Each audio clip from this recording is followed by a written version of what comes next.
Assalamualaikum warahmatullahi wabarakatuh. Saya Hajah Yan Koryana MPD, Kepala Sekolah SMA Negeri 4 Pekanbaru, memberikan apresiasi atas prestasi yang telah diraih oleh peserta didik SMA Negeri 4 Pekanbaru, baik secara akademik maupun non-akademik, baik di tingkat nasional maupun prestasi di tingkat internasional, walaupun dalam masa keadaan pandemi.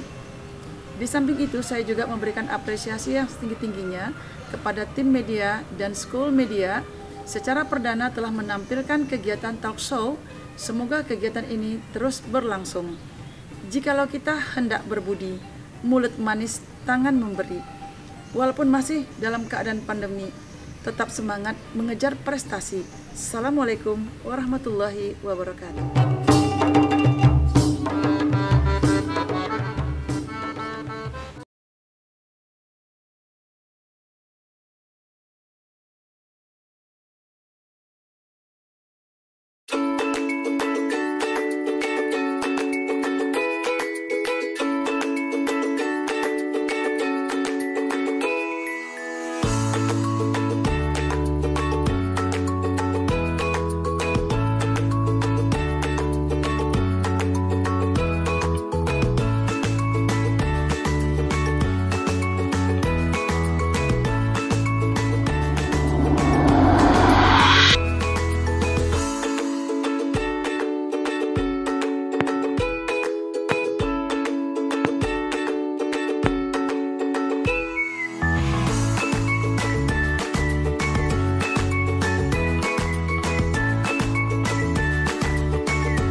Assalamualaikum warahmatullahi wabarakatuh.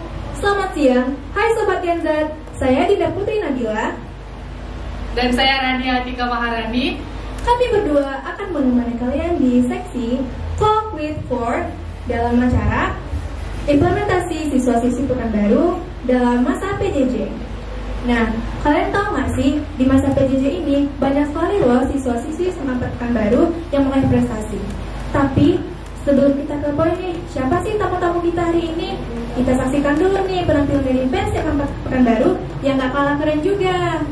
Kita sambut Bumpa Percussion.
Gen Z pasti udah penasaran kan? Siapa sih tamu-tamu kita kali ini?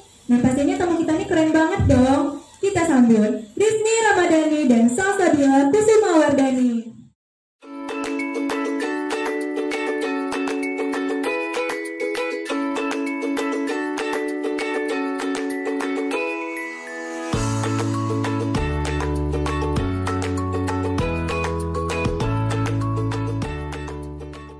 Nah, Sobat Gen Z, di sini kita udah bersama tamu-tamu kita nih. Wah, dari wajahnya nih udah keren banget, cantik-cantik, manis-manis ya, Masya Allah. Nah, dan di sebelah saya ini saya bersama Kak Rizny Ramadhani. Nah, Kak Rizny ini udah meraih prestasi loh dalam lomba debat nasional. Kemarin kakak ini kalau nggak salah juara 2 ya kak dalam sejarah. Wah, hebat banget bukan? Apalagi di masa-masa PJJ kayak gini. Wah, kita tanya dulu nih Kak Rizny-nya. Gimana sih Kak pengalaman kakak selama PJJ ini? Seperti yang kita tahu ya, PJJ atau pembelajaran jarak jauh itu kan dari rumah nih. Beda dengan pada saat sistem pembelajaran offline itu kita belajar sampai jam 4 sore kan, dari pagi sampai jam 4 sore. Nah kebetulan saya ini dipilih sama guru, kakak dipilih sama guru pas belajar dari ini untuk ikut lomba debat. Itu jadi sistem belajar sekolah sama sistem belajar untuk menyiapkan materi debat itu jadi mudah, soalnya sekolah sampai siang sampai jam 12 ya, terus ke sekolah dari jam 1 sampai jam 4 tuh ada yang debat. Jadi lebih mudah sih, karena kan kalau dipikir-pikir lagi, kalau sistem offline sampai jam 4 sore ke sekolah rutin itu mau sampai jam berapa ada yang debat lagi gitu sih untungnya kalau menurut kakak pribadi. Di sebelah kanan aku juga ada nih kakak yang gak kalah keren. Namanya Kak Salsabila Kusumawardhani. Ceritain dong pengalaman kakak. Ya, alhamdulillah nih kita selama PJJ kebetulan kakak dari cabang olahraga taekwondo 2021 ini baru pertama kali mengadakan kejuaraan secara offline. Jadi kakak 2021 ini udah ke Pariaman, Sumatera Barat. Nah, gimana hubungannya sama PJJ nih gitu kan? Kalau PJJ kan seperti yang dibilang Kak Rizny tadi, kita selesai jam 12 nih. Jadi antara jam 1 sampai selesai maghrib tuh kita kosong misalnya kalau nggak ada tugas. Jadi sebenarnya nggak semuanya negatif. Jadi dari jam 1 sampai jam 6 tuh kakak bisa memanfaatkan waktu kakak menjadi untuk olahraga, untuk latihan gitu. Jadi hasil yang kakak dapatkan saat PJJ ini juga di akademik iya dan non akademik iya. Makanya alhamdulillah kakak meraih medali perak di kejuaraan daerah di Pariaman 2021. Gitu Rania. Keren ya. Nah, keren banget nih Kak Salsanya. Wah, semoga viewers di rumah sobat-sobat Gen Z bisa termotivasi nih sama Kak Salsanya. Nah, kembali lagi nih sama Kak Rizny. Tadi Kak Rizny bilang soal banyak menyinggung waktu ya. Soal waktu dia belajar, waktu dia membagi waktu dengan tugas-tugas sekolahnya. Gimana sih Kak cara kakak manage waktu supaya nggak keteteran gitu? Sebenarnya ya sistem daring online ini dari kakak yang sejak semester 2 kelas 10 sampai kelas 11 kemarin itu lumayan berat karena kita tahu ya PJJ ini kayak ibarat dua sisi mata koin, ada kelebihannya, ada kekurangannya. Kalau di kekurangan itu pembelajaran itu jadi lebih kayak teoritis dan minim praktik karena nggak bisa praktek secara tatap muka gitu karena terbatas kan. Terus plusnya bisa apa ya, belajar itu jadi lebih efektif di rumah, bisa sambil rebahan kalau kita bilang ya di kamar gitu atau di meja makan. Terus secara nggak langsung kita ini sebagai siswa dituntut untuk mengerti teknologi. Ya pasti semuanya nih para penonton yang ada di rumah kalau belajar online-nya menggunakan Zoom, Google Classroom, ya kan? Atau Microsoft Word, itu kan jadi secara nggak langsung kita belajar. Kalau sebelumnya pas sistem offline mungkin pakai buku cetak gitu aja ya kan. Nah kalau kemarin itu pas persiapan latihan debat itu kakak selama 2 minggu kebetulan juga nggak ada kayak biasa ulangan itu, masih belajar materi biasa aja ya, sampai jam 12 sekolah. Terus emang kayak kakak bilang tadi jam 1 sampai jam 4 sore itu latihan di sekolah sama mentor debatnya. Motivasi Kak Salsa apa sih di bidang taekwondo? Iya, jadi kita mulai daring ini kan kita Maret 2020 gitu kan. Awalnya kita mungkin pasti kayak shock, kok kita tiba-tiba belajar dari rumah, belajar sendiri. Nah, motivasi kakak pertamanya mungkin karena kita langsung nggak masuk sekolah nih, apa mau buat apa, mau lakuin apa yang berguna gitu kan. Akhirnya kakak memutuskan ya udah kita latihan, karena kita nggak bisa nih ketemu orang, kita social distancing, kita mungkin ada PPKM kemarin gitu kan. Harus berarti ini dari diri kita sendiri, gimana kita bisa memotivasi diri kita sendiri, apa tujuan kita sebenarnya gitu. Kita tujuan kita di masa kosong-kosong ini ada nggak kita target, misalnya kayak mau juara kan nggak mungkin nih kita rebahan tidur aja selesai sekolah buat tugas udah, kan nggak bisa kalau gitu aja. Apalagi kakak di non akademik khususnya kan olahraga nih, taekwondo. Kalau kakak tidur aja pasti nggak akan membuahkan hasil apa-apa kan. Jadi kakak memutuskan kakak harus ada target nih, masa gini-gini aja, kapan kita nggak tahu pandemi kapan selesai gitu. Jadi kakak milih, oh yaudah kakak latihan ternyata ada kejuaraan kan. Jadi kalau misalnya kakak latihan kemarin, persiapan kakak nggak ada. Jadi sebenarnya itu kita harus punya target apa yang mau kita tuju. Itu motivasi kakak kayaknya. Oke, nah jadi kan sekarang kan kita lagi PJJ nih kak. Kalau sama Kak Rizky tuh, adakah sosok yang diidolakan gitu agar dia bisa tetap semangat nih gitu dalam meraih prestasinya? Ya ada sih, kayaknya kalau teman-teman kakak sendiri pasti udah tahu, soalnya sering suka nyupang di Instastory atau story WhatsApp itu the one and only is Taylor Swift. Ya karena salah satu kata motivasi yang diucapkan Taylor Swift itu, dia bilang hidup itu bukan tentang bagaimana kita bertahan di saat ada badai, tapi tentang bagaimana kita menari di tengah hujan. Jadi sesulit apapun situasi, seberat apapun yang sedang masalah yang kamu alami, itu ya nikmati aja, jalani aja, karena semua akan berlalu. Kayak sebelumnya pasti situasi yang lebih berat sudah berlalu juga bisa berdiri sampai sekarang saat ini, jadi kayak gitu sih. Karena sekolah juga lumayan berat sih kayaknya. Ada yang mau kakak sampaikan nggak untuk penonton yang di rumah? Mungkin dari kakak sendiri, jangan pernah takut gagal gitu, terbentur gitu. Kalau kamu gagal sekarang, belum tentu selanjutnya kamu gagal gitu. Nggak selamanya gagal itu buruk. Selain kalian bisa evaluasi diri, bisa introspeksi diri, kalian harus tahu nih, setiap manusia itu punya jatah gagal yang masing-masing. Kalau kamu gagal sekarang, oh berarti jatah gagal aku udah berkurang. Gimana tanggapan kita dari kita sendiri untuk memotivasi diri? Kita besok nggak bisa gagal lagi kalau kayak gini terus. Kita harus evaluasi, introspeksi apa kesalahan kita sekarang.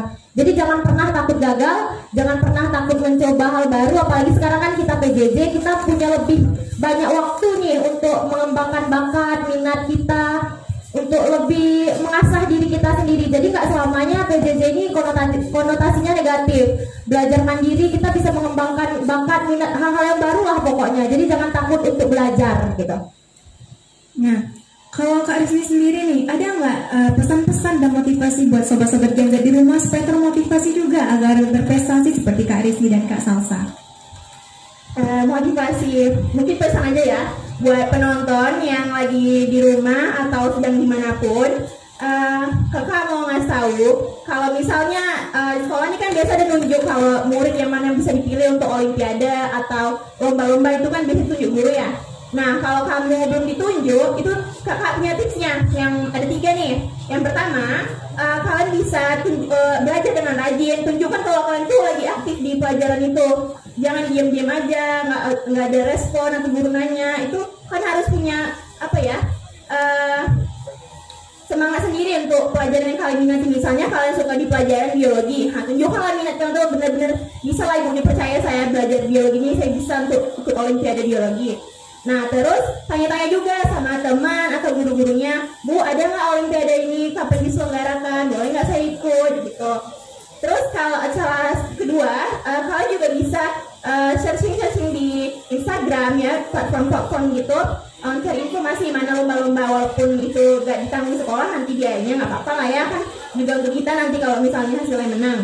Dan yang terakhir itu kalian harus berani atau siap untuk menerima resiko. Kalau udah melakukan sesuatu ya jalankan gitu, jangan ragu-ragu. Pokoknya tuh do something today that your future self will thank you for. Jadi jangan sampai kalian menolak sesuatu sampai di masa depan, ya apa ya nggak ngelakuin dulu, padahal ada kesempatan, karena nggak semuanya itu bisa datang 2 kali gitu. Nah itu ya sobat-sobat Gen Z di rumah. Jadi kita itu tidak boleh pantang menyerah. Kita tetap harus semangat walaupun kita jatuh. Berapa kali pun kita jatuh, kita harus tetap semangat. Gak penting kita kalah atau mau menang, tetap percaya diri dan semangat. Itu ya Rania, dengar dia ini juga buat kita berdua. Nah sekarang nih buat sobat-sobat Gen Z di rumah, pasti kan mungkin udah mulai bosan atau ngantuk. Nah kita punya selingan nih. SMA 4 nih kan banyak nih siswi-siswi yang berbakat dan berprestasi. Nah dan di selingan ini kita akan mempersilakan Revalina Anissa untuk membacakan syair.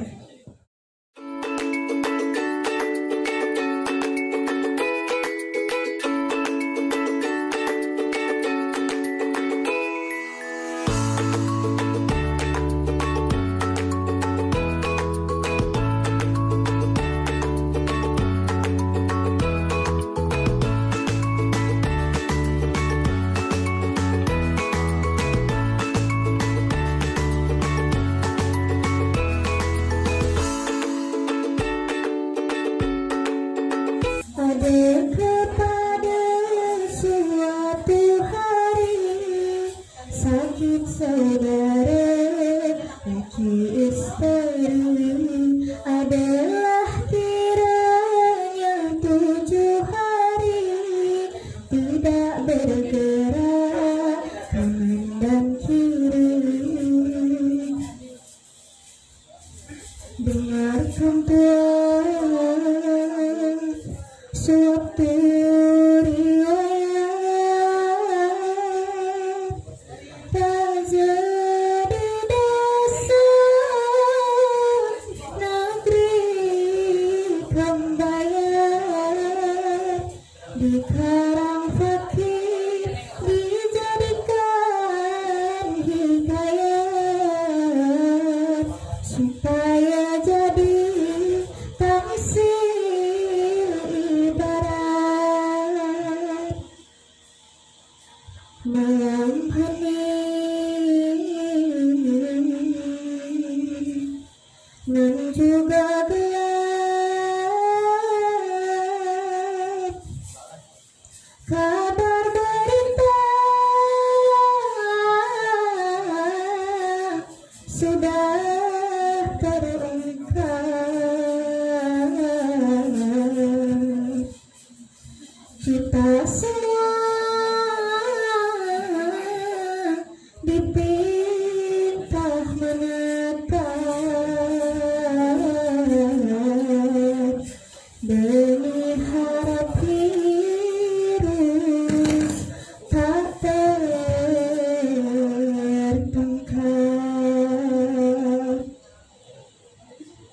Doa harapan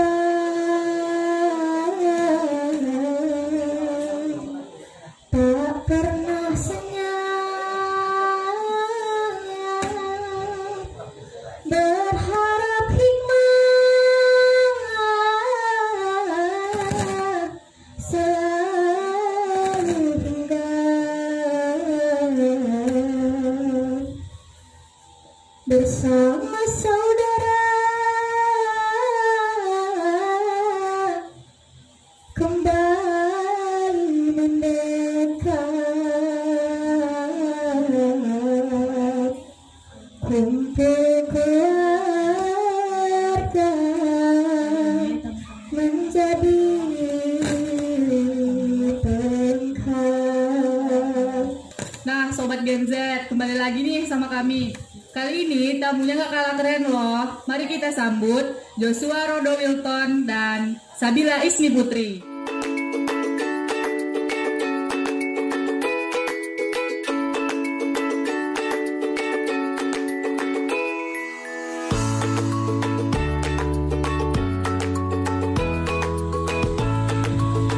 Nah Sobat Gen Z, ketemu lagi nih. Di sini kami bersama teman-teman yang gak kalah keren juga loh. Nah di sebelah saya ini ada Sabila Ismi Putri yang masih 16 tahun, tapi prestasinya juga sudah banyak loh, apalagi di bidang tarik suara. Suaranya tuh cantik sekali seperti wajahnya, Masya Allah. Nah kita tanya nih, Sabila gimana sih pengalamannya selama PJJ ini?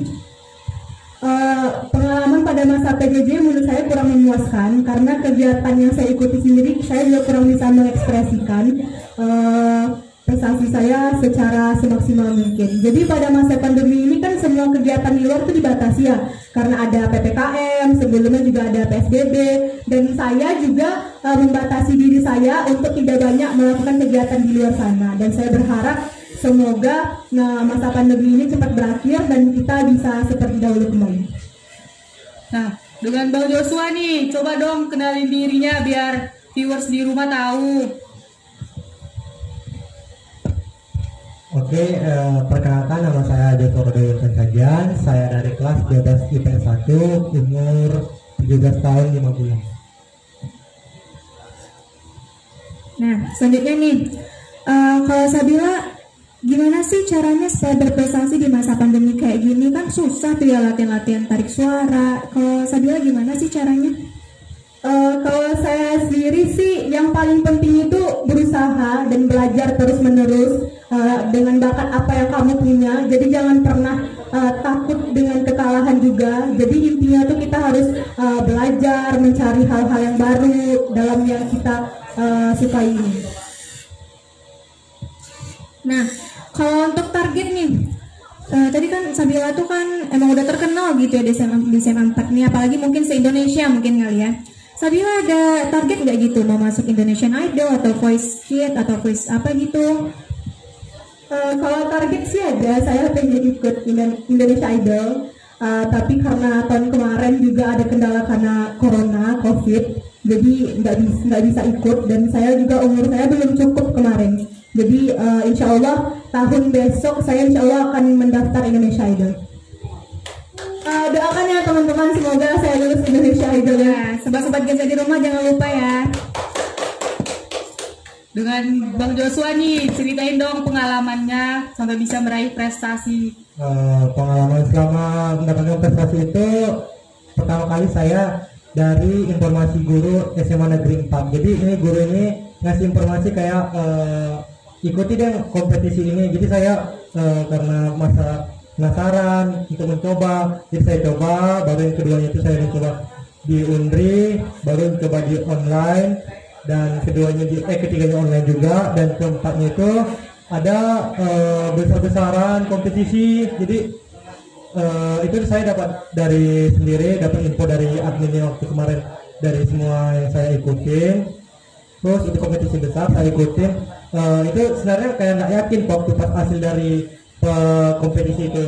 Pas sudah kompetisi, sebelum lewat dari kompetisi itu saya kaget, langsung di chat dari WA lolos gitu kan. Jadi ya merasa senang, bangga. Motivasi dari orang tua ada nggak, atau dari keluarga gitu? Motivasi dari orang tua itu selalu mencari atau mencoba. Jadi kita jangan langsung tidak tahu, jadi kita coba aja dulu. Nah, kalau Sabila sendiri nih, kita kan banyak nih orang tua di rumah tuh yang pengen anaknya tuh pintar di ilmu eksak aja. Kan tipikal orang tua kan banyak kayak gitu. Kalau anaknya di seni kayak apa sih seni tuh bagus belajar gitu, fisika, biologi, matematika, kimia, kayak gitu lah kan. Kalau orang tua Sabila sendiri gimana sih, mendukung nggak apa yang Sabila lakukan ini? Wah, kalau orang tua saya sangat mendukung dengan apa yang saya minati sekarang. Justru kebanyakan yang menyuruh itu orang tua saya daripada saya. Kalau misalnya kayak tanding, kamu ikutan lah, jangan nggak ikutan. Siapa tahu di sini rezeki kamu untuk bisa lebih maju ke depannya. Jadi ya yang lebih banyak menyuruh saya untuk mengikuti perlombaan-perlombaan itu kebanyakan orang tua saya yang mengasih support ke saya. Sabila, kamu jomblo nggak? Jomblo. Nah, tuh yang di rumah mana tuh ada yang berminat sama Sabila tuh, mungkin sama Bang Joshua ada yang berminat mungkin. Ya silakan. Ada nggak pesan yang mau disampaikan untuk viewers yang di rumah? Untuk yang teman-teman di sana, saran saya dan motivasinya itu tidak ada yang tidak bisa kalau kita tidak mencobanya. Jadi kayak kita banyak berlatih, bertekun kalau memang kita benar-benar serius. Dan motivasinya itu seperti diri saya itu gagal coba lagi, jatuh bangkit lagi. Jadi kita mencoba aja dulu. Wah, sangat memotivasi sekali ya. Nah, kalau dari Sabila sendiri apa nih pesan-pesan buat sobat-sobat Gen Z di rumah? Oke, yang lagi menonton, jika kalian punya bakat maupun itu dalam bidang akademik ataupun non akademik, jangan pernah takut atau malu untuk menunjukkan bakat yang kalian punya. Tunjukkanlah, oh kalian suka di bidang musik nih, ya tunjukkan kalau kalian bisa. Jangan pernah malu atau takut untuk tampil ke depan. Dan kalau misalnya kalian suka di bidang akademik, ya kalian harus belajar terus menerus, mencoba hal-hal yang baru, mengikuti olimpiade sana kesini. Dan satu hal lagi, jangan pernah takut dengan kekalahan, karena kekalahan itu adalah sebuah kemenangan yang tertunda. Jadi jadikanlah kekalahan itu sebagai motivasi buat kalian ke depannya menjadi yang lebih baik, dan pelajaran-pelajaran untuk menutupi kekurangan-kekurangan yang kita miliki. Dan aku yakin kalian bisa. Semangat! Nah, terima kasih ya buat Bang Joshua dan Sabila, dan sudah cantik, ganteng, dan berprestasi lagi ya. Nah, jadi intinya itu kita tuh memang seperti tadi ya, tidak boleh pantang menyerah, harus selalu semangat, pandai manage waktu.